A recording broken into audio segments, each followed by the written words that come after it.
अब जैसे यहाँ पे देखिए दिया है कि ये एक टेबल बनी हुई है ना, और ये देखिए पाई चार्ट बना हुआ, गोला बना हुआ है। इसमें देखिए क्या लिखा, वर्षानुसार चीनी के उत्पादन का 5 राज्यों में खपत का प्रतिशत है। और ये क्या दिया है, 2001-2002 में वर्ष में दिया है। क्वेश्चन पहला क्या है कि दिए गए सभी वर्षों में चीनी का औसत उत्पादन, दिए गए सभी वर्षों में, दिए गए सभी वर्ष हैं 2001 से लेकर 2005 तक हैं, सभी वर्षों में चीनी का औसत उत्पादन जो है, मतलब औसत उत्पादन कहो, यह एक तरीके से कुल उत्पादन का काम करता है ना। तो दिए गए सभी वर्षों में चीनी का औसत उत्पादन, मतलब क्या कर रहा है कि दिए गए सभी वर्षों में चीनी का औसत उत्पादन मीन्स हमको सभी वर्षों का औसत निकालना है। वर्ष 2003 के उत्पादन से कितने परसेंट ज़्यादा है, मतलब सभी का औसत निकालना है। फिर वर्ष 2003 के बोले तो 40, 3 के बोले तो 40 से कितना ज़्यादा, तो 56 था हमारा औसत है ना।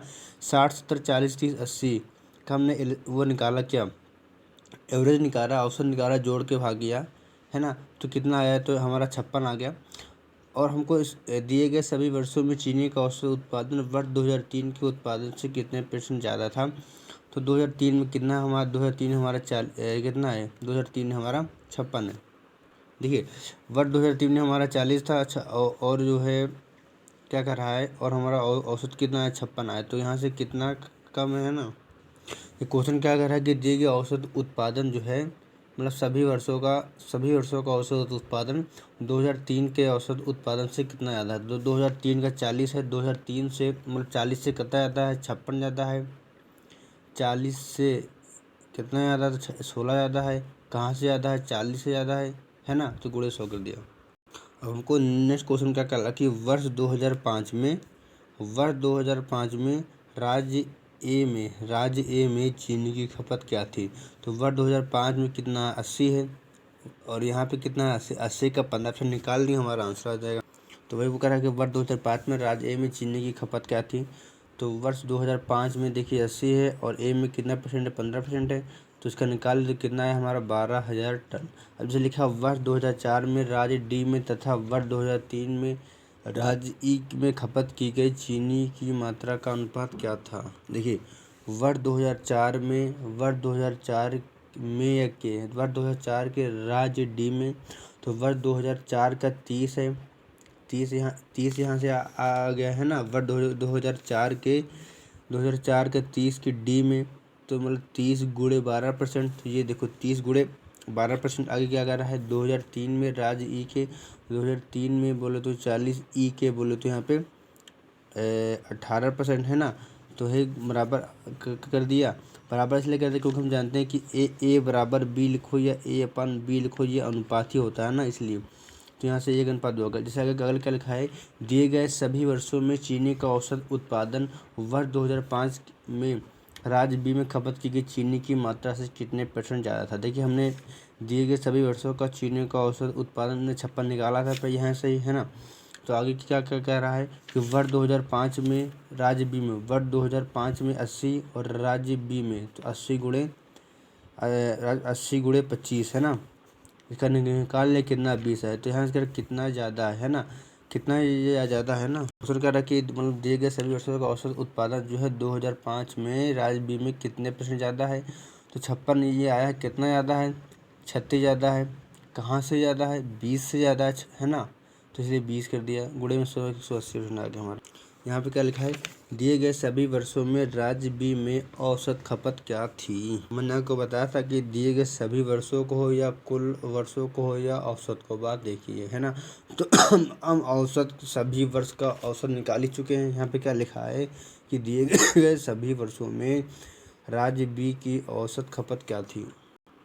राज्य बी की हमको औसत खपत निकालना, तो राज्य बी में कितना 25% है ना। तो 56 का 25% निकाल तो कितना आ गया, 14,000 टन हमारा आंसर आ गया। यहाँ क्या लिखा है, दिए गए सभी वर्षों में राज्य डी में कुल खपत कितनी है। देखिए दिए गए सभी वर्षों में है ना, तो दिए गए सभी वर्षों में राज्य डी में कुल खपत कितनी है। कुल की बात आ गई तो औसत देखिए 56 है। कुल कितने लोग हैं, 1 2 3 4 5, इसलिए 5 से गुणा किया। और क्या कर रहा है राज्य डी में, तो राज्य डी में देखिए कितना है, 12%, इसलिए यहाँ 12% कर दिया। तो हमको पता चल जाएगा कि राज्य सभी वर्षों में राज्य डी में कुल खपत पता चल जाएगा हमको। देखिए यहाँ पर ये दिया है डार्क, ये लाइनदार ऐसे डार्क सादा है ना। 2001 से 2005 दिया उत्पादन लक्ष्य दिया है। उत्पादन ये क्या दिया, उत्पादन ये जो लाल लाइन है इसे उत्पादन लक्ष्य है। और उत्पादन प्राप्ति मतलब उत्पादन लक्ष्य 55 रखा था तो हमको उत्पादन प्राप्ति कितनी हुई, 70 हुई है ना। उत्पादन प्राप्ति ये दिखाता है। तुमको क्वेश्चन क्या कर रहा है कि दिए गए सभी वर्षों में उत्पादन लक्ष्य और उत्पादन प्राप्ति का अंतर क्या था। तो क्या कर रहा है, दिए गए सभी वर्षों में उत्पादन लक्ष्य बोलते 50, 65, 55, 50, 50 जोड़ लेंगे। क्या कर रहा है, और उत्पादन प्राप्त बोले तो 60, 45, 70, 75, 50 इनको जोड़ देंगे। हम क्या करना था, प्राप्त का अंतर क्या था, तो ये आया 270, ये आया 300, इसमें अंतर कितना है तो 30,000 टन हमारा आंसर हो जाएगा। आगे क्या कर रहा है कि दिए गए सभी वर्षों में औसत उत्पादन लक्ष्य औसत उत्पादन प्राप्ति का अंतर क्या था। तो यहाँ बात देखिए आगे कि सभी वर्षों में औसत उत्पादन लक्ष्य मतलब जो उत्पादन लक्ष्य था 50, 65, 55, 50, 50 इनका हम औसत निकालेंगे तो कितना आएगा, 54 आएगा है ना। और अगर उत्पादन प्राप्ति का औसत निकालेंगे तो कितना आएगा, 60 आएगा। तो यहाँ पे क्या करता, अंतर क्या था, तो 60 से 54 में कितना अंतर था 6, तो 6 इसका हो जाएगा आंसर, 6000 टन हो जाएगा आंसर है ना। अगर यहाँ पे कोई पूछता कुल योग पूछता तो आपको पता है कि हमेशा हम कुल या योग बात एक ही है। कोई आपसे कहे योग कर दो भैया या कुल कर दो, बात एक ही है। तो यहाँ पे अगर आपका औसत देखिए कितना आता है, यहाँ पे देखिए औसत आपका अगर 6 आता है और कोई आपसे कहता है कि योग निकालो, तो इनटू में जितने संख्याएं उनसे मल्टीप्लाई कर दो तो हमको योग या कुल पता चल जाता है। अगर हमको औसत जैसे 6 मिला हमको है ना, औसत मान लो 6 मिला, कोई हमसे योग बोल रहा है कि भाई इसका योग निकालो या कुल निकालो, तो जितने होगा तो 1, 2, 3, 4, 5 थे, इसलिए ने 5 से गुणा कर दिया तो हमको कुल या योग हमको पता चल जाएगा है ना। या हम यहाँ से भी डायरेक्ट निकाल सकते थे। देखिए पहली बात देखिए दिए गए सभी वर्षों में उत्पादन लक्ष्य, केवल उत्पादन लक्ष्य और उत्पादन प्राप्ति का अंतर देख कितना आया था, 30,000 टन आया था है ना। अब हमको निकालना था औसत, मतलब आगे यहाँ पे क्या जुड़ गया है। देखिए सब कुछ सेम क्वेश्चन वही है। देखिए यहाँ पे क्या लिखा है, दिए गए सभी वर्षों में उत्पादन लक्ष्य और उत्पादन प्राप्ति का अंतर क्या था, ये कह रहा है। और दिए गए सभी वर्षों में केवल आगे औसत जुड़ गया है, औसत उत्पादन लक्ष्य और औसत उत्पादन प्राप्ति का अंतर क्या था, मतलब केवल यहाँ पे उत्पादन लक्ष्य उत्पादन प्राप्ति का अंतर निकाला था। यहाँ पे क्या लिखा, औसत उत्पादन लक्ष्य और औसत, तो औसत में देखिए क्या होता है ना, हमको अगर औसत निकालना है तो पहली बात उनको जोड़कर भाग कर देते। औसत का मतलब होता है भाग करना है ना, औसत का मतलब होता है भाग क्या करना, जितने लोग होते हैं। और अब ये मानिए, और योग का मतलब क्या होता है कि गुणा करना है ना। तो औसत निकालना था तो कितने लोग थे, 1, 2, 3, 4, 5 लोग थे, 30 आया था, 30 में 5 भाग करने कितना आ जाएगा, 6000 टन। क्या लिखा है, दिए गए सभी वर्षों का औसत उत्पादन औसत प्राप्ति से कितने % अधिक रहा। तो यहाँ क्या कह रहा है कि दिए गए औसत उत्पादन जो है औसत प्राप्ति से कितने % अधिक रहा या ज़्यादा रहा। तो ये देखिए वैसे भी काम आता है। देखिए अगर हम सबका जनरली अगर अलग अलग औसत उत्पादन लक्ष्य का औसत निकाल लें और उत्पादन प्राप्ति का लक्ष्य निकाल लें है ना, तो यहाँ पे देखिए वैसे बताया था 54 आता, 60 आता है ना। तो यहाँ पे क्या रहा कि कितने % अधिक रहा, तो 54 से 60 कितना ज़्यादा, 6 रहा। कहाँ से हुआ, 54 से है ना। तो वहीं आपने निकाल दिया, 11 से 1/9% हमारा आंसर आ गया है। ये क्या लिखा है, दिए गए कितने वर्षों में औसत उत्पादन प्राप्ति से कितने % अधिक रही। देखिए यहाँ क्या कर रहा है कि दिए गए कितने वर्षों में औसत उत्पादन प्राप्ति से, देखिए औसत जुड़ गया है बात, पहली बात औसत उत्पादन प्राप्ति देखिए कितना है, यहाँ पे हमारा 60 आया था औसत, और ये देखिए हमारा औसत उत्पादन प्राप्ति 60 आता है, हमको 60 आया था। अब 60 से हमको औसत उत्पादन प्राप्ति से है ना, यहाँ पे कह रहा है कितने वर्ष, मतलब यहाँ पे कह रहा है कि कितने वर्ष जो है औसत उत्पादन प्राप्ति से बोले तो 60 से कितने अधिक थे। देखिए हमको कंपेयर करना किससे, औसत उत्पादन प्राप्ति से।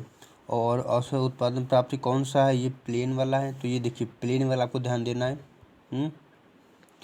और प्लेन कितना मान इसका है, 60 है। 60 से कितने लोग ज़्यादा हैं, तो देखिए ये 60 बराबर है, ये बराबर, ये ज़्यादा है, 70 है, ये कितना 75 है। तो 2003 और 2004 में केवल इसका आंसर होगा, 2 ही लोग केवल ज़्यादा हैं औसत उत्पादन प्राप्ति से। ये क्या लिखा है, वर्ष 2004 की औसत उत्पादन प्राप्ति उसी वर्ष के उत्पादन लक्ष्य से कितने % अधिक रही। क्या कर रहा है, वर्ष 2004 में औसत उत्पादन प्राप्त जो है औसत उत्पादन लक्ष्य से कितने % ज़्यादा रही? तो 75 है। कितना ज़्यादा है? 25 ज़्यादा है। कहाँ से ज़्यादा है? तो 25/50 × 100 है ना। तो ये देखिए वही 50% हमारा आंसर आ गया।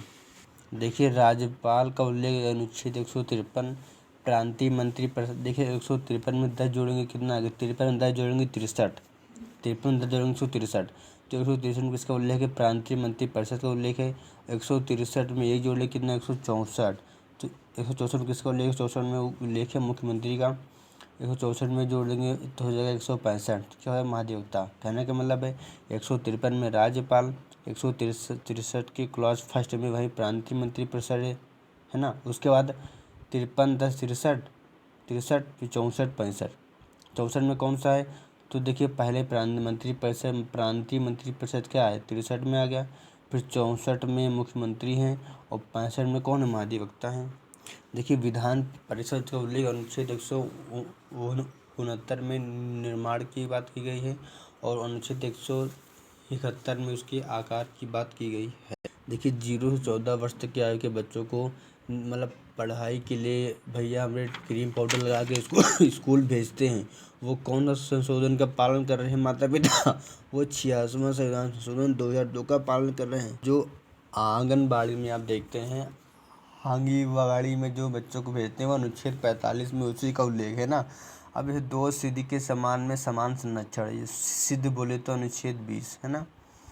124 और 217। देखिए 124 में मतलब जो है उसको हटाने की बात की गई है और 217 124 के क्लॉज 4 और 217 के क्लॉज 3 में ही बात की गई है। निवारक नज़रबंदी, ये इस पर कौन सा विषय? निवारक नज़रबंदी समवर्ती सूची का विषय है। देखिए लोकसभा और राज्यसभा में है ना किसी को हटाने के लिए उस मंत्री को 14 दिन पूर्व सूचना देनी होती है, जबकि विधानसभा विधान परिषद में देने उसको हटाने के लिए 10 दिन पूर्व सूचना देनी होती है। देखिए 84 और 173 बात दोनों मतलब सेम ही प्रोसेस हैं। 91वां संविधान संशोधन 2003 के द्वारा 15% से अधिक लोग नहीं रह सकते मंत्री परिषद के सदस्य में। देखिए लिखा है इसमें, एक मैदान में कुछ गाय और कुछ ग्वाले हैं। ग्वाले मतलब चराने वाले हैं, आदमी है ना। यदि सिरों की संख्या 70 है तथा पैरों की संख्या 240 है तो ग्वालों की संख्या कितनी होगी? तो थोड़ा जान के लिए पहली बात देखिए, जितने सिर होंगे, क्योंकि जानवर हो चाहे बैल हो चाहे घोड़ा हो चाहे मुर्गा, उनके सिर तो एक ही होगा। ऐसे होंगे 2 सिर होंगे, सिर तो एक ही होगा।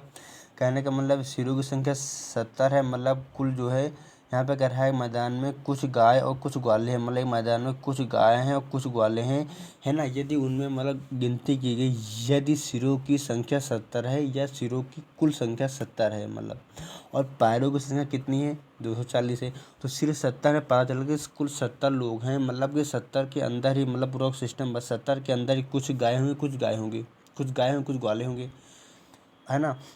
और हमको दूसरा बात ध्यान देना कि जैसे जो लोग होते हैं उनके हम देख लें कितने टांगे हैं कितने पैर हैं। तो गाय की टांगे होती है, गाय की 4 होती हैं, ग्वाले की चरने वाली कितनी 2 होती हैं। और हमको देखना कि किसका निकालना है।